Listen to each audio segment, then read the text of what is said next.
Bonjour à tous, j'espère que tu vas bien, moi ça va très bien, même s'il pleut aujourd'hui, mais bon, c'est la Normandie, c'est normal. Et donc je voulais parler aujourd'hui des TikTok de chrétiens et certaines chrétiennes aussi, qui mettent en gros, tu sais, oui, en Jésus, j'ai plus besoin d'aller aux fêtes, j'ai plus besoin de boîtes de nuit, voilà, j'ai plus besoin des plaisirs de ce monde, et je comprends totalement ce genre de pensée, et je ne peux que dire amen à ça. Je voulais surtout parler des commentaires de certaines personnes qui mettent en gros en dessous, oui, mais du coup, tu profites plus, en Jésus, tu profites plus des plaisirs de la vie, bref, tu fais plus rien ou quoi que ce soit. C'est faux. C'est faux parce que, en gros, je vais prendre une image. Un alcoolique, voilà, un alcoolique, qui a été délivré de son addiction. Croyez-moi, est-ce qu'il va vouloir y retourner dedans? Je prendrai juste cette image-là.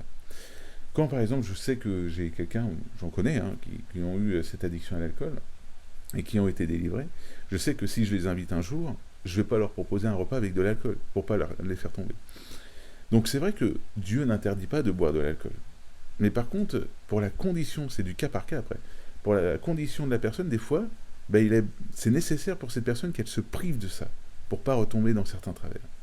Et donc c'est pareil pour certaines personnes qui ont profité de boîtes de nuit ou de fêtes ou quoi que ce soit, pour pas retomber dans certains travers, ils préfèrent couper ça et dire voilà, je garde ma relation avec Jésus parce qu'elle est plus précieuse pour moi.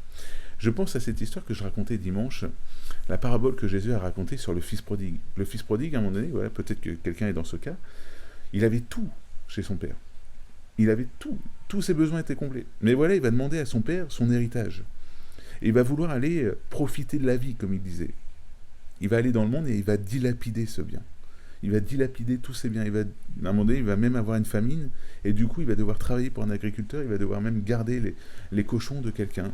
Même, il disait dans cette histoire que les carouges, la nourriture que l'agriculteur donnait aux cochons, ça lui donnait envie tellement qu'il était dans une mauvaise condition. Et donc, en gros, c'est ce que je te dis, c'est que le monde n'a que des carouges à te proposer, que des choses qui sont là, vains, et alors que Dieu, lui, a des bénédictions qui sont bien plus grandes, des choses bien plus grandes pour toi. Il peut répondre à tous tes besoins, mais c'est à toi de revenir à Dieu. Et c'est pour ça que ce fils prodigue, à un moment donné, il va se remettre en question, il va se mettre à réfléchir, il va dire, je retournerai chez mon père, je demanderai pardon, et je lui demanderai qu'il me traite comme un de ses serviteurs parce qu'ils ont tout ce qu'ils ont besoin. Mais son père, lui, il n'est pas comme ça. Son père, quand il a vu son fils revenir, il a été heureux. Il l'a retrouvé, il l'a serré dans ses bras, il l'a remis en tant que fils, il lui a donné de nouveaux vêtements, bref, il l'a remis à sa condition première. Et c'est ce que Dieu veut faire avec toi. C'est vrai que tu peux soit repartir dans le monde et profiter de ses plaisirs, mais qui t'apporteront jamais le bonheur que Jésus peut t'apporter aujourd'hui. Donc aujourd'hui, je t'invite, reviens à Dieu tout simplement, demande-lui pardon, et tu verras que Dieu peut te combler dans tous les domaines de ta vie. Soyez bénis.